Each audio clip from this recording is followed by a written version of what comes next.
Thanks so much for being here.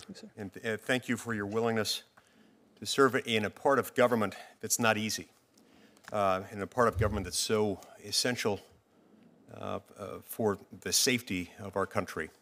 This is often a thankless task. Absolutely. I want to talk to you in a moment about the First Step Act and about its implementation, about what we can do to make sure that it's helping to make Americans safe. I want to talk for a moment, though, about the Jeffrey Epstein case. There are a lot of indications. There are a lot of people who have expressed concerns culminating in the phrase, Jeffrey Epstein didn't kill himself. It was initially reported that he had died by suicide, but according to a whole lot of news reports, a private pathologist who took a look at the case said that Mr. Epstein experienced a number of injuries that are, as he put it, quote, extremely unusual in suicidal hangings and could occur much more commonly in homicidal strangulation. Are you familiar with that statement? I have seen that in the media, yes. According to news reports, security cameras that were in the hallway watching Mr. Epstein's cell just happened to malfunction the night that his life ended. Can you tell me how frequently do prison guards, do prison guarding security cameras malfunction like this, and what are the protocols to check on them and to make sure that that doesn't happen? Senator, we are very behind in terms of monies for improvements throughout our institutions. You know, as I mentioned earlier in my opening statements, our institutions are very old and a lot of the systems are faulty. Just in the last year, we were able to come up with enough money to redo all the camera systems in all of our institutions. It's not completed quite yet, but we did get the funding to replace all of our camera systems. We upgraded them from analog to digital, and we have a lot more cameras now in the institutions than there used to be, because we used to have a lot of blind spots, but we just didn't have adequate cameras. MCC New York is one of those. It is like partway through its whole camera reinstallation, and so by this time next year, we should have all of our institutions should be completely upgraded in terms of cameras. Okay.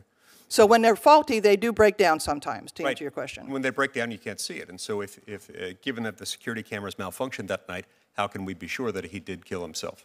Sometimes you can see some, and it's just the visibility on an old analog camera is grainy, and that's usually the problems that occur, is that you can see what's going on, it's just grainy, and it's harder to identify precisely what you're seeing on some of our old cameras. Some of what was going on in this case? I don't know about this case, because I was not allowed to see any of the cameras after it occurred, sir. Why is that?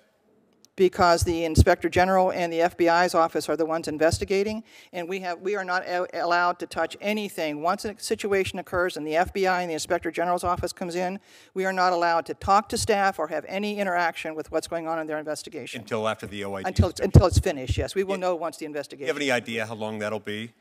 No, we keep hearing soon, and I don't know how long soon is. Okay. One of the concerns I have is that it's my understanding that at the time of his death, he was in a high-security housing unit, one that was supposed to be checked every 30 minutes. And that from what I'm told, it appears that hours went by, possibly 3 hours or so went by without anyone checking on him. If that is true, would that have represented a lapse of protocol? A lapse of a lot of things, Senator. Protocol, policy following, lots of very negative things if staff are not doing their rounds and their cell checks as they're supposed to be doing. Okay. Is there a correlation between deaths in these high-security housing units and the failure to make timely checks on inmates according to Bureau of Prisons protocols? As I indicated earlier, the average deaths in a jail facility, like these higher security pretrial facilities, the average in the country, in the jails across the country right now, is 50 per 100,000 inmates. We had 2 in a jail facility in the past year, 2, which suggests in the vast majority of our institutions we are doing things correctly and are making our checks. Now, in our special housing units and our other institutions, we have had a couple of instances where when we went back and looked at the cameras after something untoward had occurred, it was not always clear that the officers had done specifically what we were asking them to do by policy. And in each case when that occurs, we call in the Inspector General's office, we have an investigation done, and if it appears to be any type of criminal act occurring, then we call in the U.S. Attorney's Office and the FBI, and we will prosecute if people are not doing their jobs.